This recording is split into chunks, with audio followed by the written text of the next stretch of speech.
So Advent has to be one of my favorite Christian holidays. It's a time of preparation, it's a time of anticipation, and we are getting ready for the coming of Christ.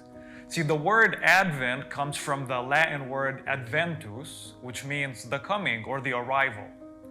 And so on the one hand, we are getting ready for the lead up to the birth of Christ, and that's going to be the first Advent. But at the same time, we also want to be ready for the second Advent, and that would be the second coming of Christ. And when you look at it that way, you see that Advent has a dual purpose. So the first purpose is to be ready to celebrate the fulfilled promise of God, of sending His only Son so that He might be with us and would save us from sin. The other part of it is His second coming. There is that promise where we are going to be connected with Him in an eternal way. I think Advent is also a time when we are living in great anticipation in this in-between time period. We are living in the already but not yet. We're living in the time of the prophecies that have been fulfilled by Jesus. About 324 of these prophecies have been fulfilled by the birth, ministry, death, and resurrection of Jesus. But we also have more prophecies that are going to be fulfilled, just as the promise of God had been fulfilled with sending His only Son. You know, in a time like Advent, this time period is often overlooked simply because we are busy getting ready for Christmas. We're busy buying gifts, we are busy decorating our homes, making plans with family and friends. And so in some sense, we are indirectly getting ready for something, but I feel what Advent should have us prepare for is for us to be more conscious or more cognizant and be in this elevated state of expectancy for us to receive Christ as He would be born in Bethlehem. Being born in Bethlehem fulfills the prophecy of Micah, chapter 5, verse 2, which says that the Messiah would be born in Bethlehem. And so we have to take this time to bring into our consciousness this need to be with Christ, to be prepared to encounter Him, and then connect ourselves to the eternal realities of us being with Him in His final return and His eternal kingdom.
Merry Christmas, Riverbend. I have on the tie. I have the reindeer sweater, and that's what I get. I'm embodying the spirit of Christmas right now, and I say Merry Christmas. I get Merry Christmas. Let's try this again. Merry Christmas, Riverbend.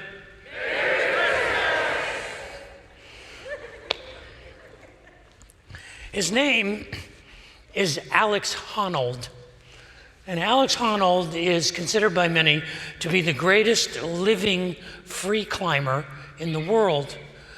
And when you identify someone as a free climber, you have to put the adjective living alongside of it.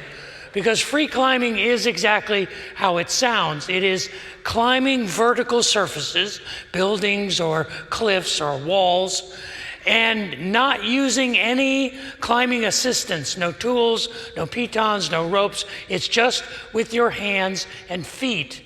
And free climbing is an exceptionally dangerous activity, because free climbing means that you are climbing unaided without any safety devices. And so it's been calculated, medically calculated, that a human being can generally, if they are in good health and they don't fall on their head, survive a fall from 23 feet 7 inches. Up to 23 feet 7 inches, a fall of that height for a normal, healthy human being is quite survivable. If you go, however, to just 30 feet above the ground, there is a 20% chance that a 30-foot fall will be fatal. If you go to 40 feet high, there is a 50% chance of fatality. If you go to 60 feet high, if you fall from 60 feet, you have a 1 in 1,000 chance of survival. You see, the human body, as it falls through the atmosphere, accelerates to terminal velocity. In a free fall, the human body will fall about 1,500 feet before it reaches terminal velocity, which is approximately, in a body horizontal to the ground, it is about 120 miles an hour. A free climber like Alex Honnold operates well above 1,500 feet. In medical terms, the description of the cause of death of a person who dies of a fall is they have had a vertically catastrophic collision with the ground. You see, it's not the fall that kills you, it's the sudden stop at the end that does the damage. Alex Honnold is probably the most famous living free climber in the world, because Alex Honnold is the only man who has free climbed the face of El Capitan. It is a 3,000-foot granite wall in the Yosemite National Park. And on June the 3rd, 2017, Alex Honnold free climbed in 3 hours and 56 minutes the entire face of El Capitan. He was the first person to ever free climb El Capitan. It was documented in a film that was released in 2018 called Free Solo. And if you have a fear of heights, I do not recommend watching this maniac climb up the side of El Capitan. It is absolutely mind-blowingly terrifying, because free climbing demands one thing: perfection. I don't know if oops is the last thing someone would say. It may be a more vulgar term. But the reality is, you cannot afford a mistake in free climbing. Free climbing demands perfection. Failure is not an option. Failure is fatal. This Christmas season, I want to celebrate the perfection of the Christmas story. The Christmas story is a perfect story. What happened on Christmas, the intent of the Advent, was to give us a glimpse of perfection in an imperfect world, to remind us that there is the hope, the possibility of perfection in a world that is broken. I want us to celebrate over the coming weeks on our way to Christmas the idea of the intent of the Advent. And today I want to focus on how it reveals to us the promise of perfection. But before we talk about that, would you pray with me for a moment? Father in heaven, I would ask that the words of my mouth and the meditations of my heart would be pleasing in your sight, that you would use your word spoken by your servant and anointed by your Spirit to bring us hope and peace and the promise of perfect.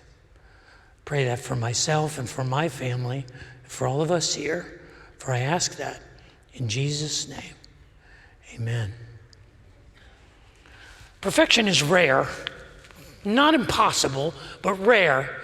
I mean, perfection, we're familiar with perfection, the possibility of perfection in sports. In baseball, there is such a thing as a perfect game. In bowling, if you bowl a 300 and you bowl consecutive strikes in every frame, that is considered a perfect game. In skeet shooting competition, hitting 25 consecutive clays is considered perfect shooting. Now, it gets a little fuzzier when we step outside of sort of rules and regulations that prescribe the description of perfection, like perfection in gymnastics is a perfect 10, which up until 2008 had only happened a half a dozen times, but they changed the rules in 2008, making it literally impossible to get a perfect 10 score in international gymnastics competition. But we often refer to something as a perfect day, or a perfect meal, or that's a perfect outfit, or it was a perfect vacation, or that was a perfect experience. And this subjectivity causes us to wonder, is perfection real? Well, perfection is real. It's rare. Now, sometimes perfection comes with persistence. That if you try and you try and you try and you develop your skill and you develop your capacities, that over time you can get to a point where you cannot improve on what you do anymore. It looks like this on video if you showed perfection.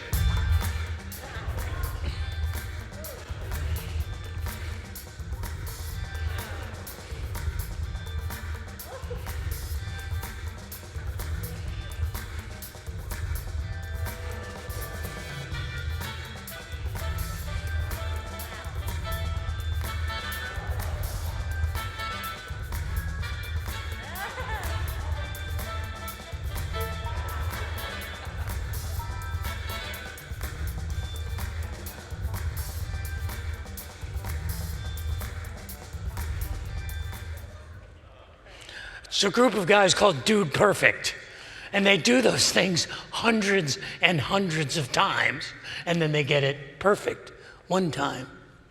Well, the interesting thing about the Christmas story, the story of the Advent, the story of the birth of Christ, it was one of one. It is impossible to improve on it because it was perfect the very first time. And I'm not the only one that thinks this. In fact, in Galatians chapter 4, in the New Testament, the Apostle Paul put the perfection of the incarnation this way. In Galatians chapter 4 and verse 4, he said, when the fullness of time had come, at the perfect moment, when time had fully come, at exactly the right moment, God sent his Son, born of a woman, born under the law, to redeem those under the law, that we might be able to receive as a gift the adoption to sonship. The Apostle Paul is describing the perfection of the incarnation. He's saying that the Christmas story, the incarnation, is perfect in its timing, in the fullness of time, at exactly the right moment, when time was at its full. See, the Apostle Paul was a rabbinically trained scholar, and he had studied the Hebrew prophets.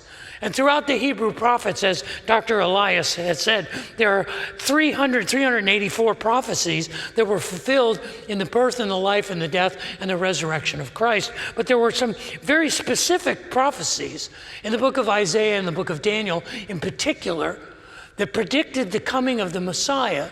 The most notable of which is in Daniel chapter 9. In Daniel chapter 9, he has a vision and he is told about the 70 weeks of weeks, that the restoration of the globe, the restoration of humanity would be accomplished after 70 years of weeks. But it says in Daniel chapter 9, verse 25, that after 69 weeks of years, the Messiah would be cut off. And the beginning of those 69 weeks of years would be the promise, the declaration, that the nation of Israel would be set free to return to Jerusalem to restore the city and the temple. Now, scholars have debated whether or not this proclamation was during the time of Zerubbabel or during the time of Nehemiah. But the calculation of the 69 weeks also requires a little tricky math, because weeks of years in the Hebrew calendar, a year is 360 days.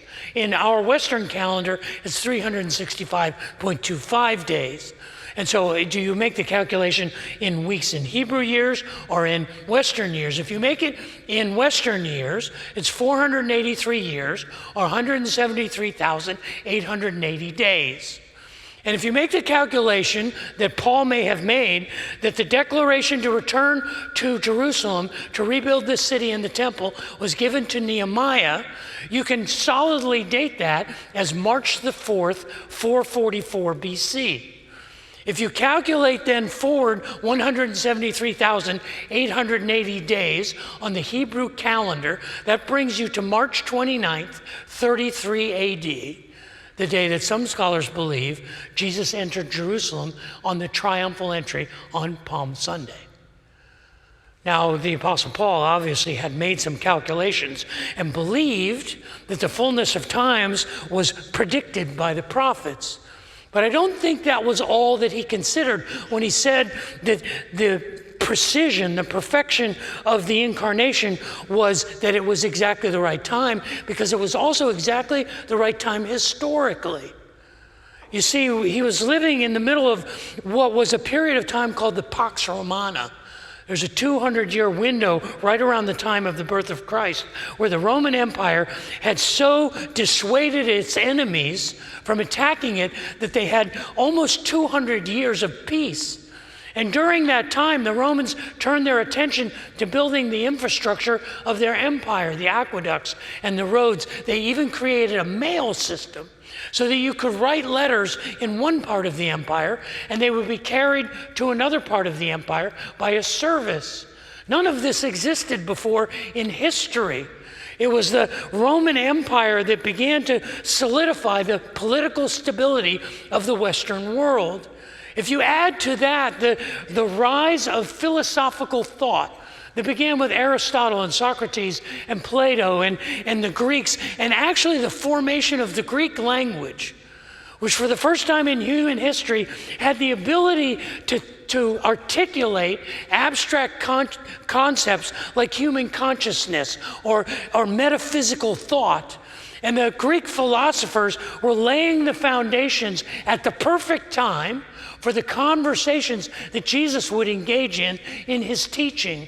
And the Roman Empire would then facilitate the spread of the influence of this new thing called the church. But it wasn't just the historical and political environment that was perfect. It was also the environment that spiritually the nation was hungry for a deliverer and eager for a message of hope. Now, 2,000 years later, we look back and we say, well, wouldn't it have been more perfect or better if he came in a day when the technology for documenting his existence existed? Imagine if we had pictures of Jesus, signed pictures, Jesus of Nazareth, with your friend. Or we had video of him teaching. Imagine if we had a DNA test of Jesus. It's like, okay, you say you're the Son of God, let's check that DNA, because that's got to be really bizarre. But the reality is that wouldn't exist had Christ not come when he did. You see, the development of the Western world, the development of Western thought, the development of the empirical method is because of the culture that was created by the value of the individual that was placed in the teachings of Christ. You may say, well, that's not true. I mean, Christianity really inhibited the development of the empirical method for 1,500 years. Did it? Or did it actually create the seedbed out of which grew the technology of our day? I would suggest that if you will go to parts of the world that were not influenced by the Judeo-Christian ethic, parts of the world that remain ignorant of the promises of the gospel or the teachings of Christ, that what you will find in those tribal cultures in sub-Saharan Africa or in parts of Indonesia or the South Pacific or in central China or in parts of India, you will find cultures that haven't changed in 2,000 years because of the absence of the presence of the perfect arrival of the Savior. You see, it was perfect timing. The Christmas story is a reminder to us. It's a glimpse that God's timing is perfect. The Christmas story is perfect in its timing. It's also perfect in its design. What does it say? It says, in the fullness of time, God sent his son, born of a woman. God sent his son. It doesn't say God sent an emissary. God sent an ambassador. God sent a representative. God sent his likeness. God didn't send a version of himself. God sent his son, born of a woman. It's called the hypostatic union. The hypostatic union is a fancy term for the integration of God and man. The early church rightly struggled with this notion. For hundreds of years, the early church struggled with the idea of how can Jesus be 100% God and 100% man without compromise?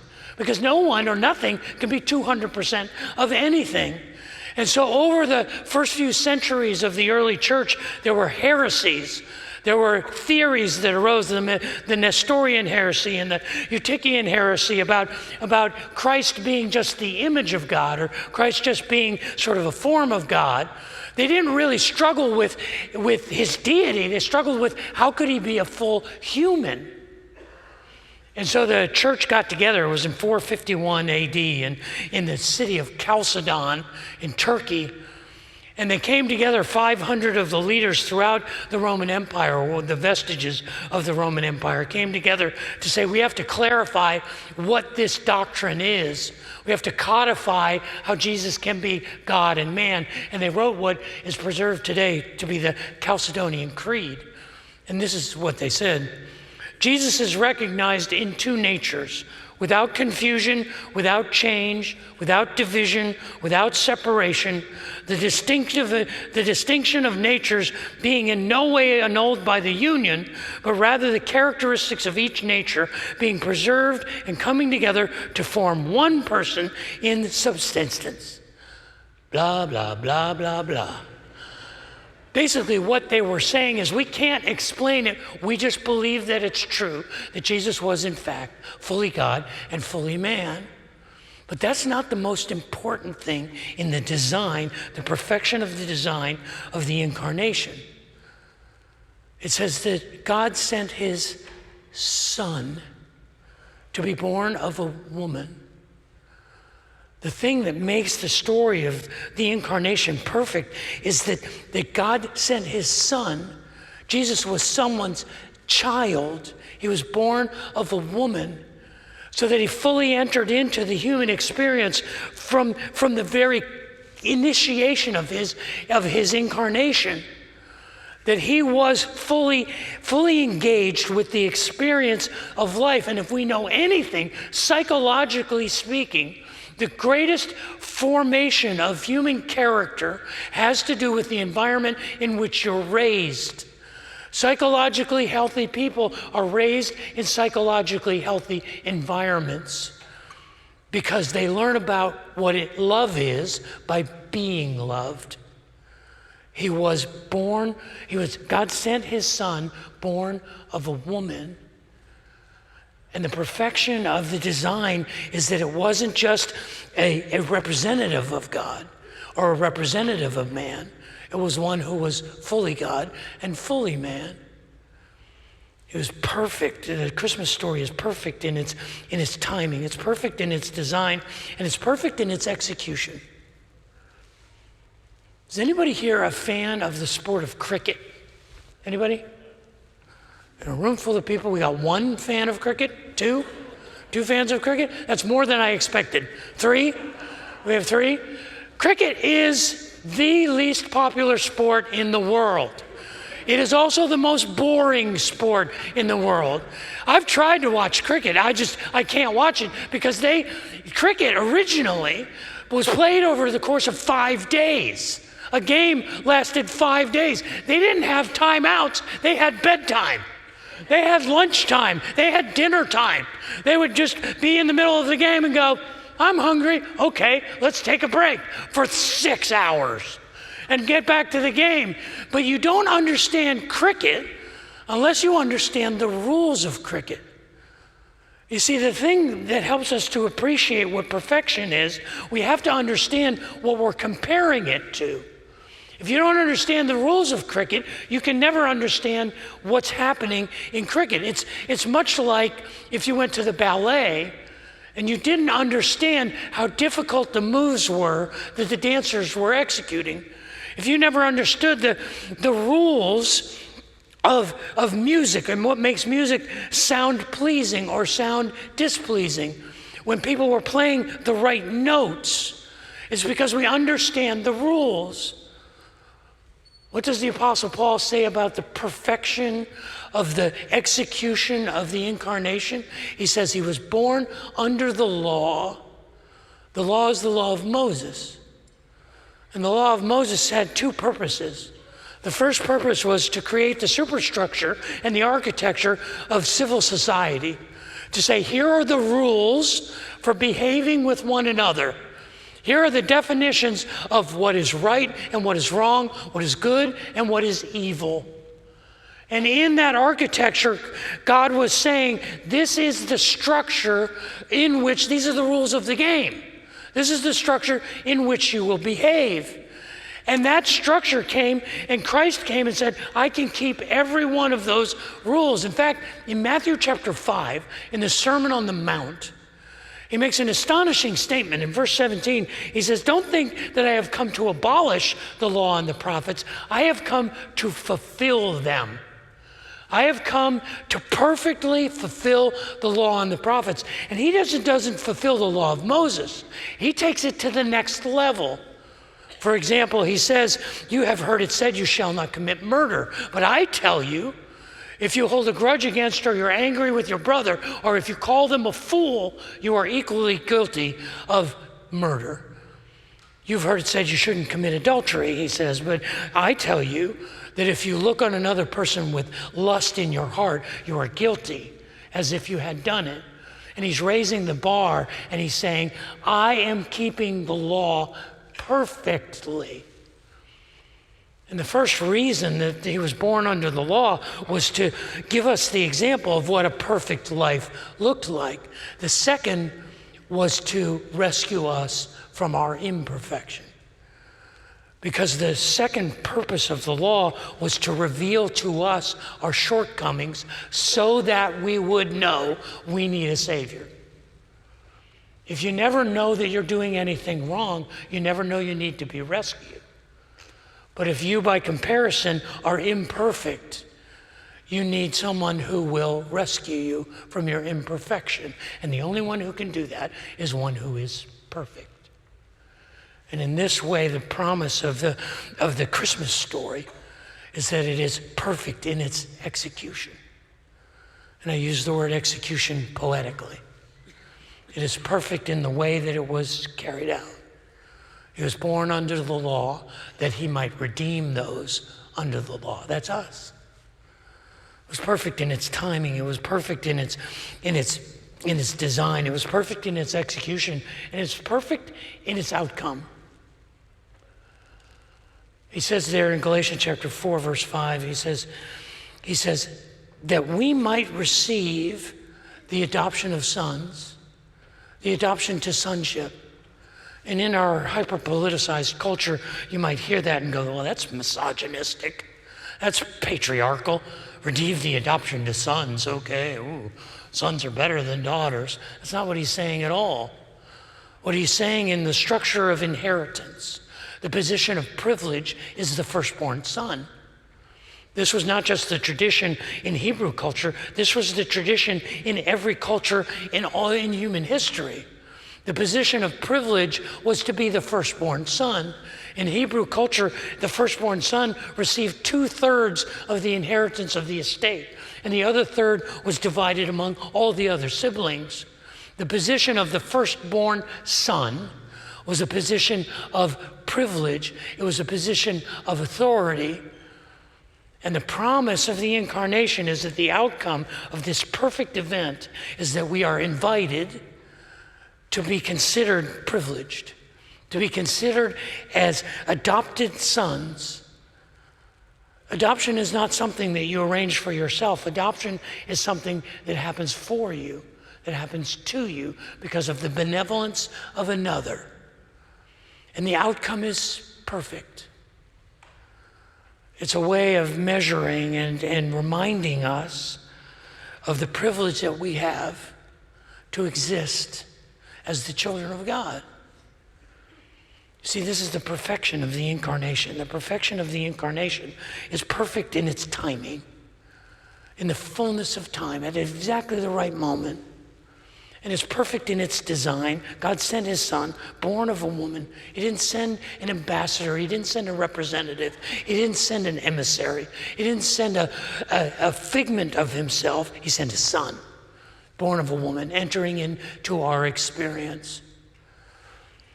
And he's perfect in its execution, because he was born under the law, that he might provide for us rescue from our imperfection, and that we might receive the adoption to sonship, perfect in its outcome. Galatians chapter 4 is a picture of the perfection of the incarnation. When time had fully come, God sent his son, born of a woman, born under the law, to redeem those under the law, that they might receive adoption to sonship. I know that for many people, the Christmas experience is less than perfect, because Christmas is a trigger. It stirs in us the thoughts not of what we have, but what we miss. Not who's there, but who isn't there. Not what is, but what should be or what could be. And it can be a very melancholy time. The experience of Christmas, the season of Christmas, the activity of Christmas can be far less than perfect. But the story itself is a glimpse of perfection. It tells us that perfection, in fact, is rare and special, but not impossible. We can achieve perfection. We can achieve perfection through persistence. We can achieve perfection if we just keep trying, like these guys. They keep doing it over and over. And they do this, or this, or that, or that.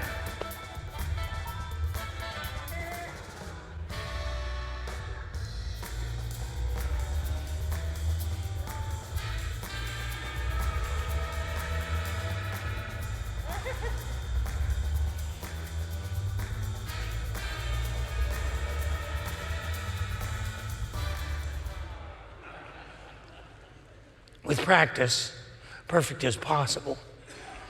With the incarnation, it's a promise. In Yosemite Valley, 5 miles down the trail from El Capitan, it's probably one of the most picturesque mountains in the world. It's called Half Dome. Half Dome is another sheer wall of granite that has taunted climbers since it was discovered over 150 years ago. And the first team to ever climb Half Dome was a group of 3 young climbers in 1957. And they climbed assisted. They climbed with ropes and pitons and climbing tools. Over the course of 3 days, they had attempted to climb to the top of Half Dome, but they had gotten within about 300 feet of the top when the lead climber got frustrated because the granite was solid. There were no cracks. There was nowhere to drive a piton. And they kept traversing the wall up and down and side to side to try to find a path so that they could create a pitch for the last 200 to 300 feet to the summit. Finally, in desperation, the lead climber reached his hand up and found what you couldn't see from below, a ledge. As his fingers went over the ledge, he called out, "It's a ledge!" And he pulled himself up on the ledge, and what he found was a ledge that is 35 feet long, and it's 18 to 12 inches wide, and the mountain actually pushes out above it so that it feels much more narrow than it is, and it's 1,700 feet above the valley floor. The team was able then from that ledge to find their way to the summit and be the first team to climb Half Dome. In 2008, Alex Honnold free climbed Half Dome in under 2 hours. 2 years later, an adventure photographer named Jimmy Chin said, I want to climb with you and I want to photograph you on the way up to the top of Half Dome. And Alex Honnold followed that original trail up to the ledge that team had found in 1957. And one of the most iconic photographs, climbing photographs, is a picture of Alex Honnold on the ledge 1,700 feet above the valley floor with his back pressed against the mountain. The ledge has come to be called Thank God Ledge. And it's a picture of a glimpse of perfection. In the midst of the climb, in the midst of the struggle, in the midst of the difficulties of life, God gives us a glimpse of provision to remind us that perfection is possible. And we have that glimpse in the promise of the story of the birth of Christ. It is perfect. Hold on to that. Merry Christmas, Riverbend.